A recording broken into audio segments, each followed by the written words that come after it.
toutes et à tous, aujourd'hui un tutoriel carterie, vous allez le voir, assez rapide puisque c'était un petit peu le but, vous montrer comment réaliser une très jolie carte très rapidement en mettant à profit votre imprimante tout simplement. Donc ce que j'ai fait, c'est que je suis venue réaliser un petit montage entre différentes illustrations gratuites que j'ai trouvées en farfouillant sur le net de ci de là. Donc bon, moi j'ai travaillé ça vite fait sous Illustrator, mais vous pouvez faire la même chose sur des logiciels qui sont gratuits, du type The Gimp ou Photofiltre je crois. Je connais pas bien Photofiltre, mais bon, voilà, l'idée c'est que j'ai pris des fleurs qui étaient dans un fichier, j'ai pris le pot qui était dans un autre, donc j'ai imprimé tout ça. Donc là pour l'instant ça a l'air un petit peu moche, puisque vous voyez les tiges vont pas jusqu'en bas, ça traverse au milieu du pot, mais peu importe, parce que l'idée ça va être donc d'imprimer les fleurs directement sur le devant de votre carte, mais je suis venue imprimer un deuxième fichier directement sur du papier à motif, que je vais venir découper, qui va venir en superposition en relief, donc sur mon devant de carte traditionnel, ce qui va me permettre déjà de masquer ce côté un petit peu moche on va dire du fichier, mais surtout de donner du volume, de la couleur à votre carte et d'utiliser, alors moi j'aime bien, voilà, j'avais envie d'utiliser ces motifs champêtres. Donc j'ai eu l'idée de faire ces petites fleurs. Donc je vais passer tout de suite à la découpe de mon petit pot en verre et je vous montre tout de suite. Voilà, donc j'ai découpé ma petite jarre. Avant de venir la positionner sur ma carte, je vais venir découper à l'aide de cette petite perforatrice dans du papier couleur craft un mini tag que je vais venir accrocher à la jarre, juste histoire d'habiller un peu celle-ci. Voilà, hop. Je vais venir perforer tout ça avec cette poinçonneuse, parce que vous voyez le tag il est vraiment pas gros. Alors j'espère que la poinçonneuse sera pas trop grosse non plus. Je vais essayer d'être à peu près au milieu. Tac. Hop. Viens là toi. Voilà, donc j'ai mon petit tag perforé. Je me saisis d'un petit peu de ficelle que je vais venir passer au travers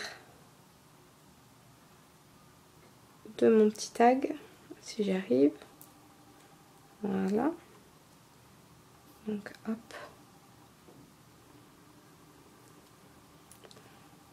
Tac.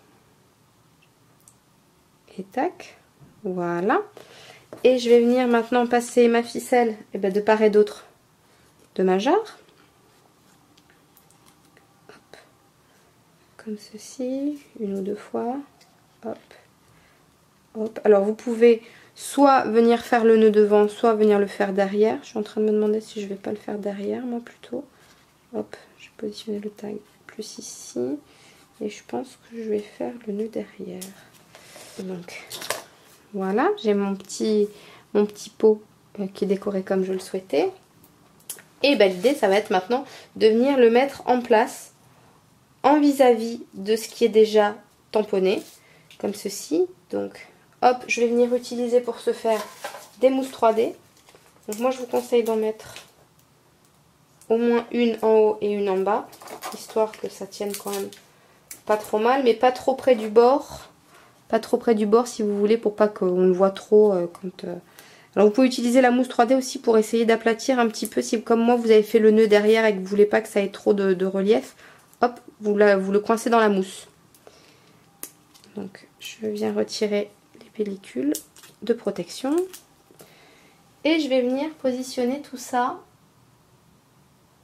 pile poil en face du motif qui est en dessous. Vous voyez? Donc moi je trouve que ça donne un effet assez particulier, enfin que vraiment moi je trouve très très sympa. Donc ça permet d'utiliser du papier à motif aussi pour un petit peu autre chose que les embellissements proprement pareil. Là on aurait plutôt tendance à mettre en avant les fleurs et pas le pot. Là j'ai eu envie de faire un petit peu l'inverse. Donc maintenant que cela est fait, j'ai plus qu'à venir positionner ma carte sur ma base. Voilà, pour venir terminer ma carte, je vais venir positionner un petit strass sur le tag que j'ai déposé. Voilà, c'est histoire de rajouter un tout petit peu de brillant pour finaliser la carte. Et Vous savez que j'aime bien ça, les brillants de toute façon. Donc voilà. Voilà, c'était un tutoriel, vous voyez, très simple. C'est comme d'habitude déclinable à l'infini. Il vous suffit de chercher sur internet, vous cherchez vecteur gratuit, clip art gratuit, et vous faites vos petits montages sur votre PC. Et franchement, il y a moyen de s'en sortir sans avoir à acheter tous les tampons de la création, ce qui est plutôt pas mal. Et méga repris des tampons. Donc voilà, j'espère que ce petit tuto vous a plu. Allez, je vous dis à très vite. Bye bye.